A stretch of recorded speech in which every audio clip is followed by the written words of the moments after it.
She was 6 years old. She weighed maybe 40 pounds soaking wet.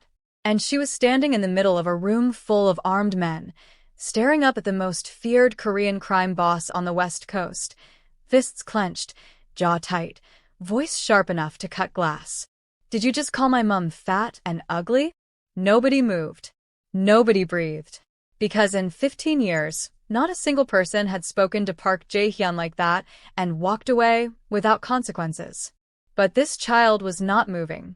She was waiting for an answer. And the entire room, men who had stood at gunpoint without flinching, was watching a 6-year-old girl hold the weight of that silence like it belonged to her. What happened next would change 3 lives permanently. But to understand why a child walked toward the most dangerous man in Los Angeles instead of away from him, you need to understand what she had seen, what she had heard, and what she had written down in a small purple notebook that nobody thought to take seriously. Because Amara Kamara had been watching for weeks. And she had been waiting for exactly this moment. If you've ever watched someone you love absorb an insult and say nothing because the world taught them silence was safer than dignity, stay with this story. It was written for you. And if this is your first time here, the fact that you clicked means something about who you are. Subscribe now and stay. Because the people who find these stories are never here by accident. Now, let's go back to the beginning. Nia Kamara arrived in Los Angeles 11 years ago with 2 suitcases, a folder of nursing certificates that American institutions would not recognize without expensive re-examination, and a quiet, unshakable belief that a better life was something you built with your hands, not something that arrived at your door. She was from Freetown, Sierra Leone. She had watched her mother run a small market stall for 30 years with the kind of dignity that poverty could not touch. That image never left her. Even in her hardest seasons in Los Angeles, when the rent was 3 weeks late and the job agency kept calling with cleaning contracts that paid $12 an hour, Nia carried herself the way her mother had taught her. Back straight. Head up. Keep moving. She had Amara at 29. No father in the picture. That chapter had closed before the ink finished drying, and Nia did not speak of it often. What she spoke of constantly was her daughter, with a kind of reverence that made people smile when they heard it. By the time Amara was 6, Nia was working 2 jobs. Night shifts cleaning a commercial office building in downtown Los Angeles, 5 nights a week. And during the day, she managed a small African grocery store on the corner of Figueroa and West 84th Street in South Los Angeles. The store was owned by a Ghanaian man named Mr. Boateng, who trusted Nia completely and traveled often. In his absence, Nia ran everything. She managed deliveries, organized stock, managed the small team of 2 part-time employees, and handled difficult customers with the same quiet firmness she applied to everything in her life. The store was not glamorous. The shelving was mismatched. The lighting buzzed. The refrigerator near the back made a sound like it was emotionally struggling. But it was clean, organized, and it smelled of dried fish and fried plantain and crayfish seasoning in a way that made West African customers stop at the door and visibly exhale, the way people exhale when they've found something they didn't know they were missing. Amara spent her afternoons there. After school, she'd walk 3 blocks to the store, settle herself at the small table behind the counter, open her homework, and begin working. She was disciplined in a way that made adults uncomfortable because it reminded them of everything they had abandoned. But she was not joyless. She laughed easily. She asked questions constantly. And she observed everything. Not in the fidgety, distracted way that children typically observe things. Amara observed the way someone watches a documentary. Quietly. Completely. Filing details away with an instinct for what mattered. She had started the notebook 6 months before all of this began. A small purple spiral-bound notebook with a cartoon cat on the cover that she had bought at the dollar store. She called it her Important Things book. Inside, in her careful, rounded handwriting, she recorded things she heard and saw that seemed significant. Delivery times. License plate numbers. Names she heard more than once. Phrases that didn't make sense the first time but started making sense when she heard them again. Her mother thought it was a creative writing project. It was not. Amara couldn't have told you why she kept the notebook. She simply knew, with the unfiltered instinct of a child who has not yet learned to dismiss her own perceptions, that some things needed to be remembered. She was right. 3 weeks before everything changed, a group of men came into the store that Amara had never seen before. There were 4 of them. They arrived mid-afternoon on a Tuesday, which was unusual because Tuesdays were slow and most serious business happened on Thursdays when the delivery trucks came. These men were not shopping. They moved through the aisles the way people move, through a space they are evaluating, not enjoying. They picked things up and put them down without looking at them. One of them took a photo of the back storage area when he thought no one was watching. Amara was watching. She noted their clothes. Dark, expensive looking. One had a ring on his right hand, thick silver, with what looked like a dragon coiled around a small red stone. She wrote that down. She noted that none of them spoke to her mother directly, but they spoke about the store loudly, in a way designed to be heard. Small, one of them said in Korean. Amara did not speak Korean, but she recognized the word because she had a classmate whose grandmother spoke it and she had heard it used to describe things people were dismissing. Another man laughed. Then one of them, the tallest, with a silver chain visible above his collar, switched to English. Maybe for the benefit of the room. Maybe just because he felt like it. "No wonder nobody comes here," he said, running his hand along a shelf without interest. "The owner looks like she ate the whole store." The other men laughed. Nia was behind the counter. She heard it. Amara watched her mother's face. Watched the way something flickered across it. Hurt, dignity, exhaustion, and then was put away carefully, the way you put something fragile into a drawer so it doesn't break. Nia said nothing. She kept working. But Amara went very still.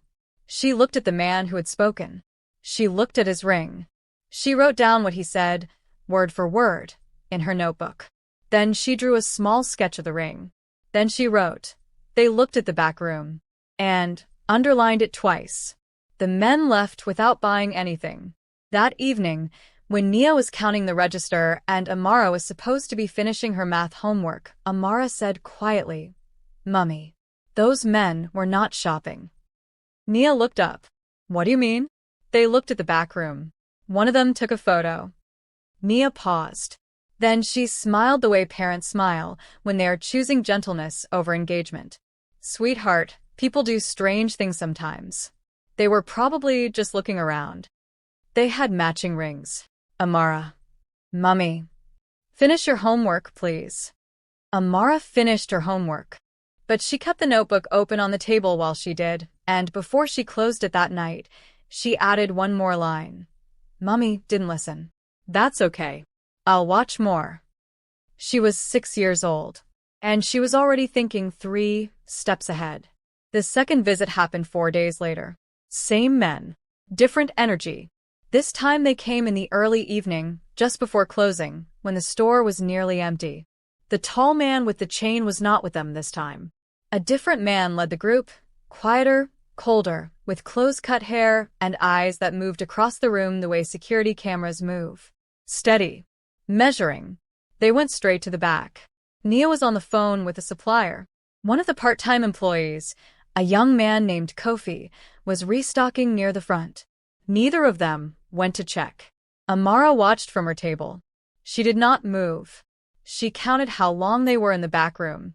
4 minutes and 22 seconds. She wrote it down. She noted that when they came out, the cold-eyed man said one phrase in English to the man beside him. "Friday. 9. Confirmed." Then they left. Amara sat with that for a long moment. Friday. 9. Confirmed. She didn't know what it meant, but she knew it mattered.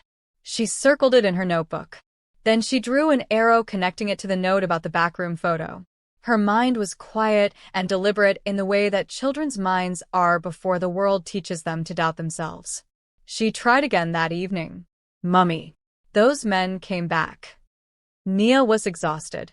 She had a night shift in 3 hours. Which men? The ones with the rings. They went to the back room for 4 minutes. Then one of them said Friday, 9, confirmed. Nia stopped what she was doing and looked at her daughter properly. There was a long pause. Amara could see her mother deciding between two things, concern and reassurance, and watching reassurance win. "Baby," Nia said gently, "you are very sharp." You know I love that about you. But sometimes adults are just talking about deliveries and pickups. There's nothing strange about that. Then, why did they take a photo of the back room on Tuesday? Another pause. Longer this time. Amara. I'm sure there's a reasonable explanation. What is it? Nia exhaled slowly. I don't know, but I will keep an eye out, okay? I promise. Now go brush your teeth. You have school tomorrow. Amara went to brush her teeth. She did not stop watching. The next day at school, during lunch, Amara sat with her best friend Priya and asked a question that made Priya nearly choke on her sandwich. If you knew something bad was going to happen, but grown-ups kept telling you it wasn't, what would you do? Priya blinked. Like, what kind of bad thing? Like someone was going to use your mom's shop for something they shouldn't. Priya thought about this with great seriousness. I'd probably cry, she said finally. And then ask my dad. What if your dad wasn't there? Then my mum. What if your mum said it was fine? Priya was quiet for a moment. Then I'd probably cry again. Amara nodded like this was a reasonable but unhelpful answer. I don't think crying will fix it, she said. Priya considered this. Probably not, she agreed. Then she offered Amara half her cookie, which was the most comfort she could provide at age 6, and which Amara accepted gratefully. But she still didn't stop watching. By Thursday evening, Amara had added 6 more pages to her notebook. License plates. Times. Descriptions of the men she had seen. The phrase Friday 9 confirmed circled 3 times. A note that said, "They think Mummy won't ask questions. That's why they picked this store." She had underlined that last sentence 4 times. Because it made her feel something that she didn't have a word for yet. Something between anger and protectiveness that sat hot and heavy in the center of her chest. She tried one more time on Thursday night. Not with her mother. With Kofi, the part-time employee, who was 22 and kind and occasionally let Amara help arrange the drinks cooler, which she considered a great honor. Kofi, she said while he was restocking near the entrance. Have you noticed anything strange about the men who keep coming to the back room? Kofi looked down at her. Which men? The ones with the dragon rings. They've come twice this week. Kofi frowned slowly. Dragon rings? Silver. With a red stone. And one of them said Friday 9 confirmed. Kofi stared at her for a moment. Then he smiled in the way adults smile when they are deciding a child is being imaginative. Amara, you read too many detective stories. I don't read detective stories. You should. You'd be good at them. He ruffled her hair affectionately and went back to restocking. Amara stood there, looked at him, looked at her notebook, looked at the backroom door. And she made a decision. If no adult would listen, then she needed to find the person at the top. The problem was that she didn't know who that was yet. She found out the next afternoon. Friday. She had known something was different from the moment she arrived at the store after school. The air had a different quality. Kofi was nervous in a way he was hiding badly, kept checking his phone, kept glancing at the door. 2 of the men with the dragon rings arrived around 4 o'clock and went to the back without speaking to anyone. Nia was with a customer at the front and didn't see them go in. Amara sat at her table and opened her notebook. She wrote the time. She wrote their descriptions. She wrote, "They are already here. Whatever Friday 9 confirmed means they are setting it up now." Then, at 4:47, a black sedan pulled up outside. 3 men in dark suits stepped out first. Then another man. And then him. Amara had never seen him before. But she understood immediately, the way children understand power dynamics before they have words for them, that this was not a man who worked for other people. The men around him moved differently when he was present. Their posture changed. Their faces changed. The air around him had weight. He walked into the store. And in the back room, the sound of activity stopped immediately. His name was Park Jae-hyun. Amara didn't know that yet. She would learn it later. What she knew in that moment was that this was the person at the top of whatever she had been watching. And in the same moment she reached that conclusion, something else happened. The tall man with the silver chain, the one who had made the comment about her mother, came out of the back room.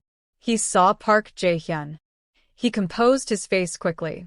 And then, in what he thought was a quiet voice but what was loud enough for Amara to hear clearly, he leaned toward the man beside him and repeated the insult. The same words, almost word for word. He said them in Korean but ended in English. Something about the owner. Something about the store. And then in clear English. She'd never notice anything. She's too worried about surviving. The men near him laughed softly. Amara heard every word. She felt that hot, heavy thing in her chest again. Bigger this time. She looked at her mother, who was still at the front counter, still working, still unaware. She looked at Park Jae-hyun, who had not laughed but had also not stopped the men. And something in Amara Kamara, 6 years old, 40 pounds, standing behind a small table in a South LA grocery store, made a decision that would have stopped most adults cold. She closed her notebook. She stood up. She walked forward. Her fists were clenched at her sides. Her chin was up. Her eyes were fixed on Park Jae-hyun. The room felt it before it understood it. Conversations dropped off. Movement stopped. Men who had not been paying attention turned, drawn by some instinct, to watch a small girl cross the floor.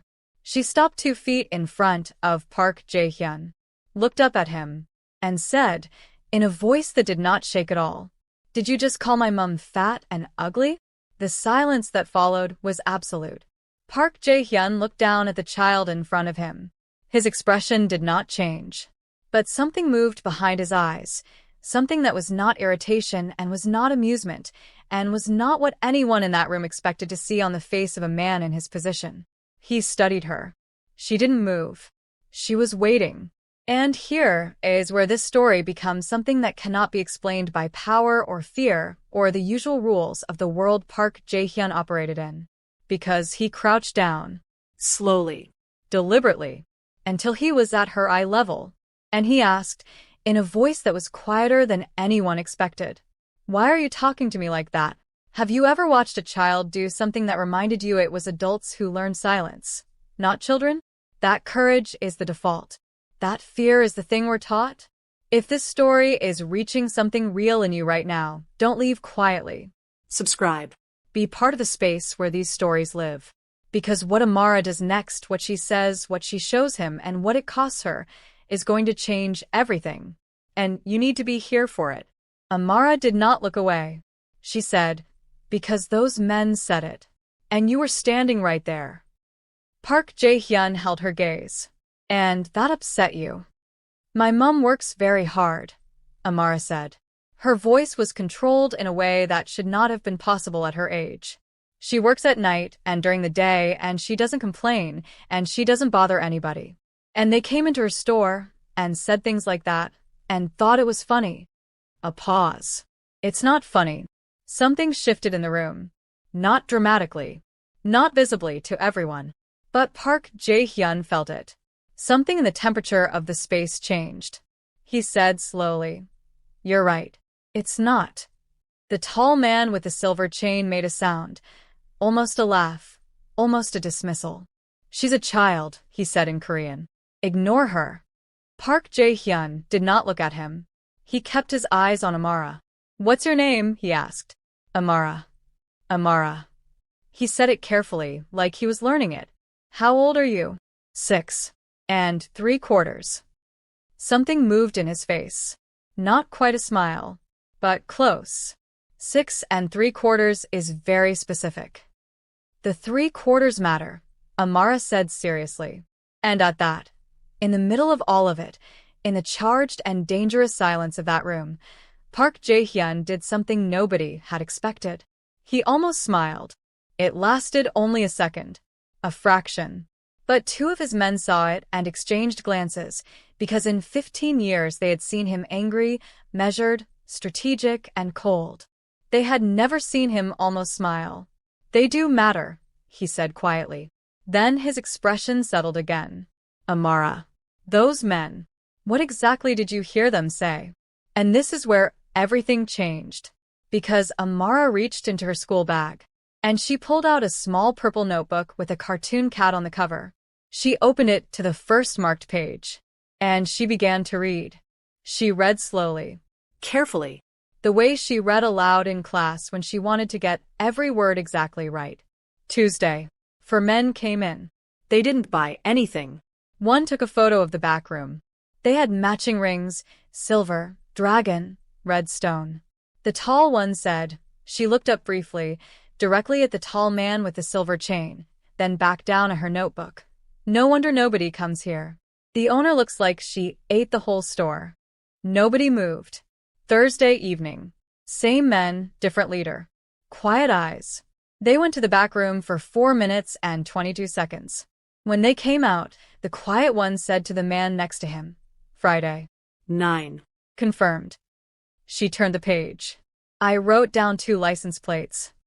She read them out. One of Park Jae-hyun's men pulled out his phone immediately.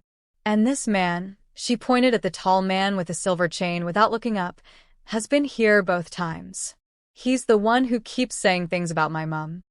The tall man's expression had changed completely. The easy arrogance was gone. In its place was something tighter, something calculating. He said in English this time with a short laugh, she's making things up. She's a child. The red stone on your ring, Amara said quietly, still not looking at him. It has a small crack on the left side. I drew it. She held up the notebook. There was a careful pencil sketch of the ring. Accurate. Detailed. The crack was there. The tall man looked down at his ring. His face went still. Park Jae-hyun stood up slowly from his crouch. He rose to his full height. He turned and looked at the tall man.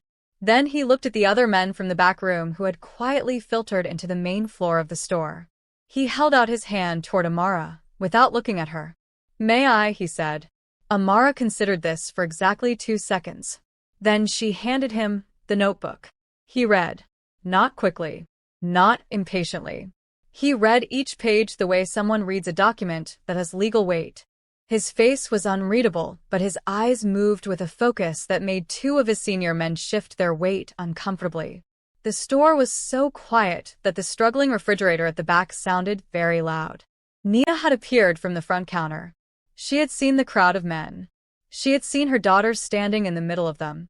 And now she was standing very still near the end of the aisle, one hand gripping the shelf beside her, watching with an expression that was equal parts terror and confusion and the particular kind of helpless dread that only mothers understand, the feeling of watching your child walk directly into something you cannot pull them back from.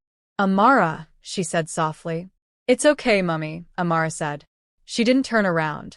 Her eyes were on Park Jae-hyun. Park Jae-hyun reached the last page of the notebook. He closed it.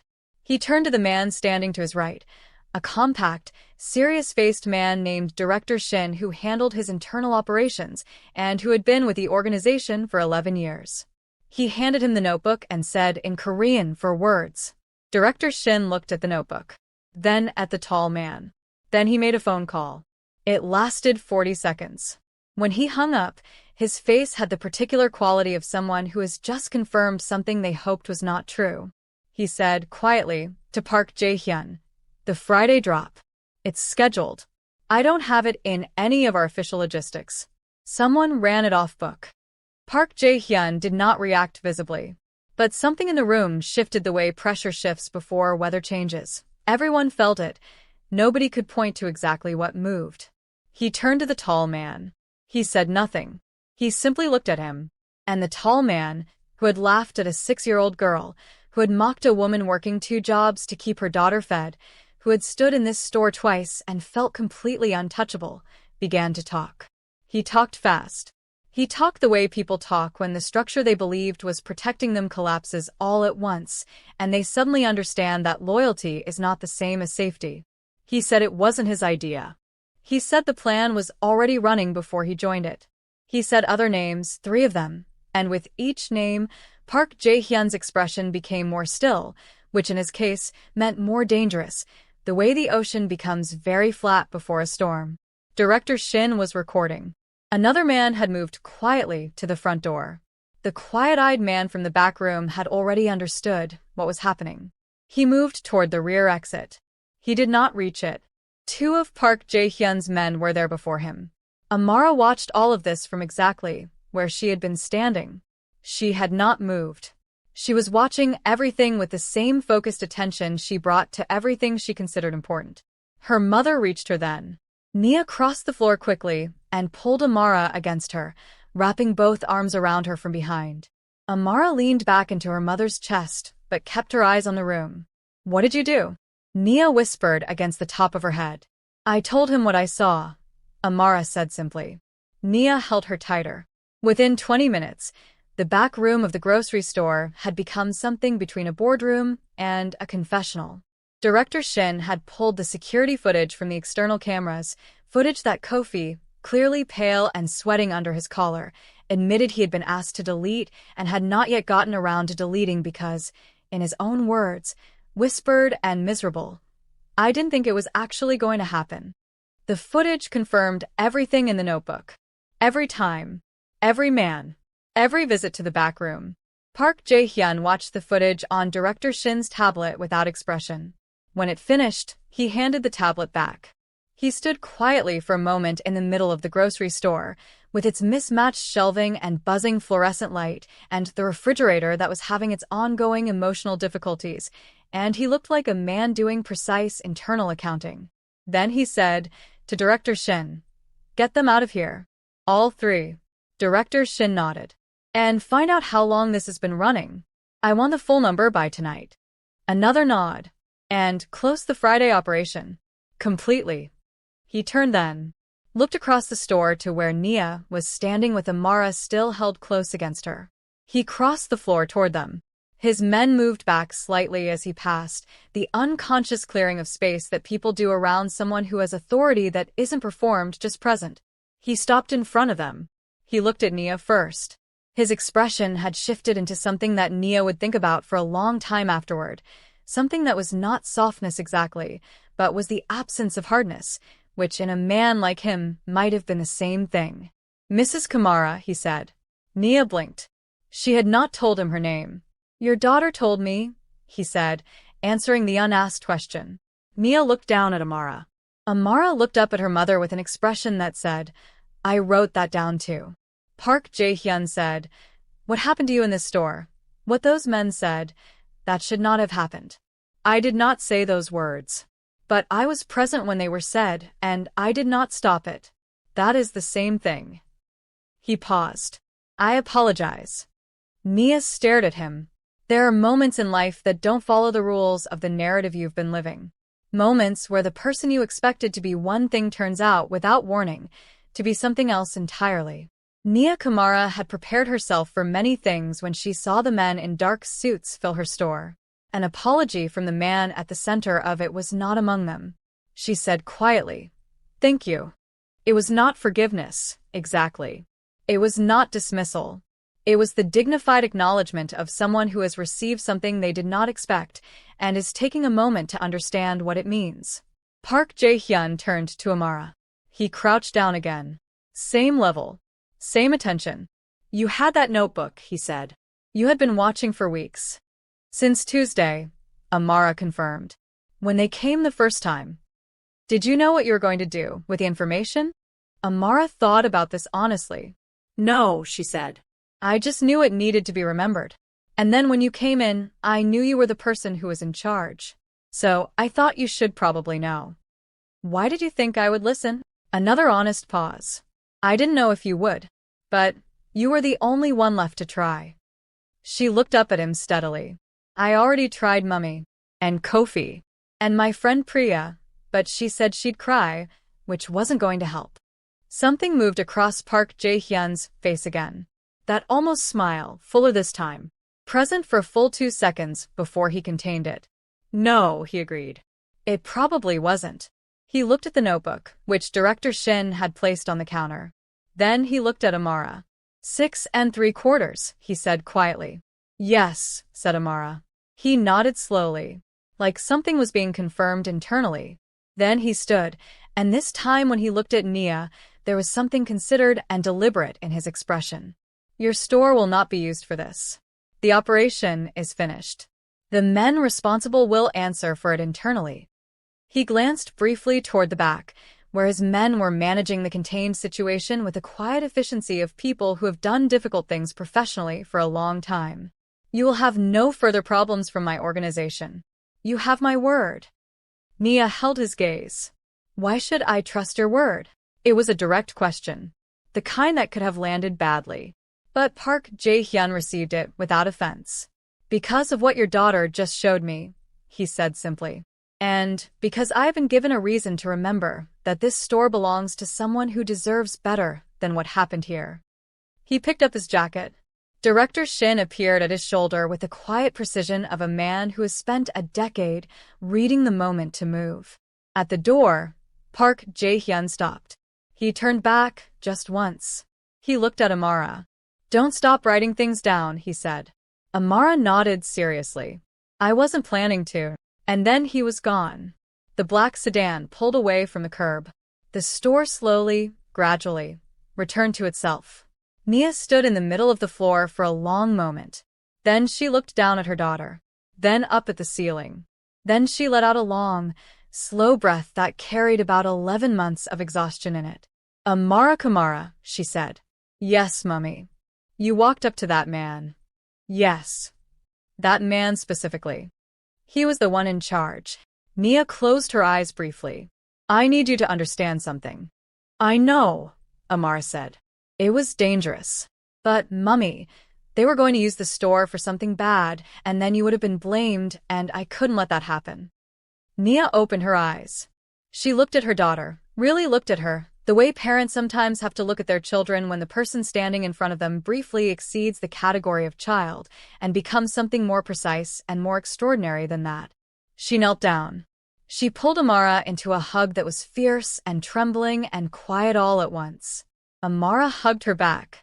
The 3/4 matter, Amara said into her mother's shoulder, and Nia made a sound that was somewhere between a laugh and a cry, and which Kofi, still standing near the cooler looking thoroughly ashamed of himself, had the good grace to pretend he didn't hear.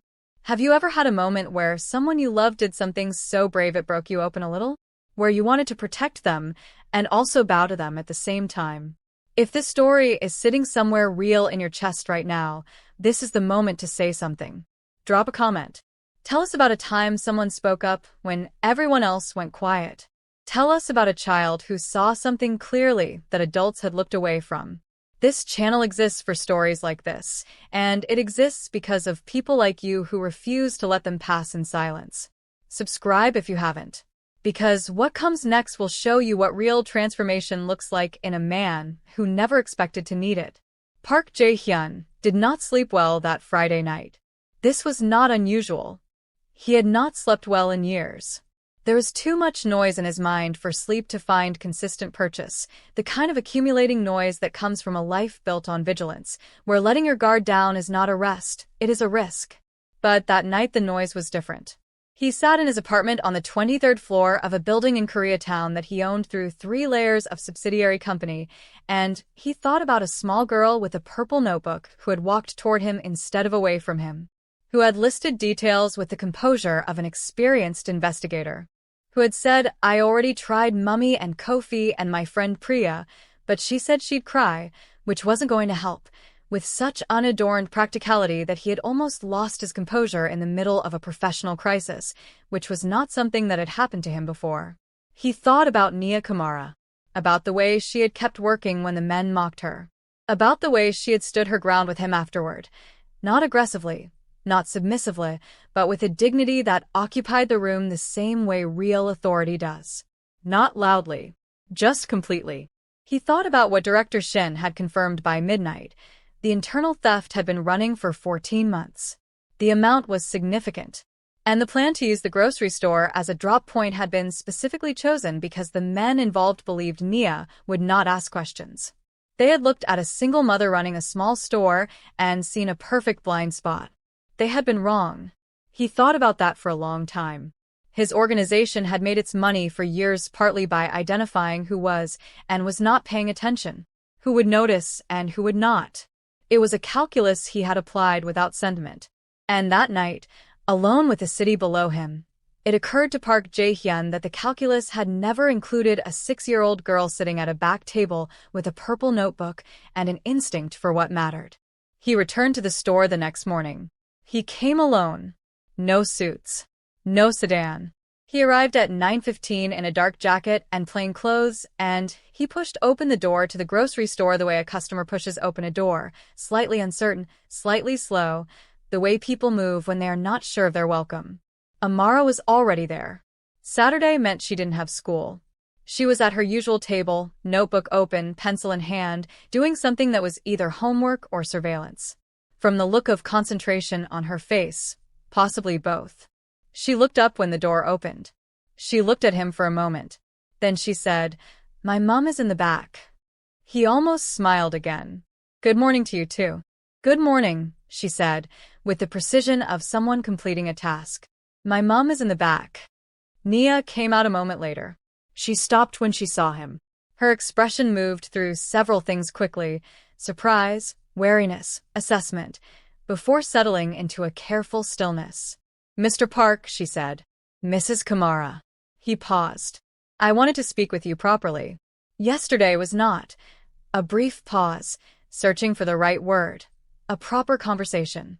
Nia looked at him for a long moment. Then she said, "Amara, can you tidy the magazines at the front, please?" Amara closed her notebook with the air of someone who knows they are being redirected but accepts it with grace. She took her notebook with her. Nia watched her go, and something warm and complicated crossed her face before she turned back to her guest. She did not invite him behind the counter. She did not offer tea. She stood across from him in the aisle, between shelves of dried pepper and jollof rice seasoning, and she met his eyes with the same directness she had maintained the evening before. "What happened here," Park Jae-hyun said, "was a betrayal inside my organization. Those men used your store without your knowledge, and without your consent. They chose it because they thought you were." He stopped. "They underestimated you." Nia said nothing, but she was listening. "I came to tell you that those men are no longer part of my organization. The operation they were running is finished. And to confirm what I said yesterday, you'll have no further problem from anyone connected to me. This store will not be touched." Nia was quiet for a moment. Then, "And in exchange?" He looked at her. "Nothing." Her eyes narrowed slightly. Not with suspicion exactly. With the earned precision of someone who has learned that nothing from someone in a position of power usually means something. "I don't do business with people I don't understand," she said quietly. "And I don't accept protection from people whose protection comes with a price I didn't agree to." It was one of the most direct things anyone had said to him in recent memory. Most people who sat across from Park Jae-hyun used softer angles. He said, "That's fair." He paused. "I'm not asking you to do business. I'm asking you to accept an apology. Those are different things." Another long pause. Nia studied him. "Your daughter confronted me," he said, "because she believed the injustice was worth the risk. I've been thinking about that since last night." He looked, briefly, toward the front of the store where Amara was arranging magazines with the methodical attention she applied to everything. Most adults learn to calculate whether speaking costs too much. Children haven't learned that yet. He looked back at Nia. "It reminded me of something." "What?" "That I used to know the difference between power and rightness. And that somewhere along the way, I let that distance grow." The refrigerator made its struggling sound from the back. Nia looked at him for a long time. Then she said, "There's tea in the back if you want some." It was not absolution. It was not alliance. It was a cup of tea offered by a woman who has decided, carefully and on her own terms, that a conversation is worth continuing. Park Jae-hyun said, "Yes. Thank you." They drank tea standing in the small back room of the grocery store, and they talked for 40 minutes. Not about business. Not about the organization or the betrayal or what had been at stake. They talked about Freetown, which Jae-hyun had passed through once years ago on a logistics route he preferred not to detail. They talked about what it cost to rebuild a life in a city that was not yours. They talked about the particular exhaustion of being underestimated by people who couldn't see past the surface of a thing. At one point Nia said, "She frightened me. When I saw her standing there, talking to you, I wanted to pull her back. She knew the risk, Park Jae-hyun said. She decided it was worth it. Nia was quiet for a moment. She's 6. I know. He set down his cup. That's what made it matter more. When he left that morning, Amara was still at the front arranging magazines. She had, very clearly, arranged them all already and was now simply pretending to arrange them in order to remain close to the action. She looked up when he passed. Did you apologize properly? She asked. Park Jae-hyun stopped. Looked at her. I tried to, he said. Amara assessed this. Mummy doesn't accept apologies straight away. She thinks about them first. But if she made you tea, it means she's thinking positively. She made tea. Then you probably did okay, Amara said, with the tone of someone issuing a provisional grade. He stood there for a moment, this man who controlled shipping routes and commanded loyalty from hundreds of people and had not been evaluated by anyone in years. Thank you, he said, and meant it in more ways than one. He left. Amara opened her notebook. She wrote. He came back. He apologized. Mummy made tea. The refrigerator is still making that sound. Someone should look at it. Then she drew a small star at the top of the page. Over the months that followed, the changes were quiet but real. The grocery store received a commercial refrigerator repair the following week. The invoice was paid before Nia could ask by whom. Nia did not ask. She simply said nothing and filed it in the category of things she was watching carefully. 3 months later, a community development firm she had never heard of approached Mr. Boateng about a commercial lease renewal subsidy for independent African-owned grocery stores in South Los Angeles. The subsidy was real. The firm was legitimate. The origins of the firm's funding had several quiet layers between them and their source, but the effect was straightforward. The store's lease was secured for 5 years at a protected rate. Mr. Boateng, returning from his travels, told Nia over the phone that he didn't know what she'd done while he was gone, but to please keep doing it. Nia's night cleaning shifts reduced from 5 nights to 3 by the following spring, not because of intervention, but because the stability of the store had given her enough financial margin to choose differently. She enrolled in an evening program to have her nursing credentials assessed for American equivalency. She told almost nobody why these things had happened, but she told Amara, and Amara wrote it down. As for Amara's education, Park Jae-hyun made one direct request through Director Shin. Not an arrangement, not a condition. A request. There was a private academic scholarship program run through a community foundation. 1 place per year for a student in South Los Angeles demonstrating exceptional analytical ability. The nomination process required a teacher recommendation and a writing sample. He asked if he could nominate Amara. Nia took 3 weeks to respond. Then she said yes. Amara's writing sample was 6 pages long. She wrote about observation, about the difference between watching and noticing, about why she kept a notebook and what she believed written things could do that spoken things could not. The scholarship committee, which had never received a submission from a 6-year-old, voted unanimously. Amara did not find out about Park Jae-hyun's involvement until she was much older. When she did, she added it to the notebook. And then she sent him a letter, by hand, which said simply, "Thank you for listening." That was the part that mattered most. He kept the letter. It was the only personal item he kept in his office. The changes in Park Jae-hyun himself were not the kind that announced themselves. They were the slow, tectonic kind that you only see when you measure the distance between where someone was and where they stand now.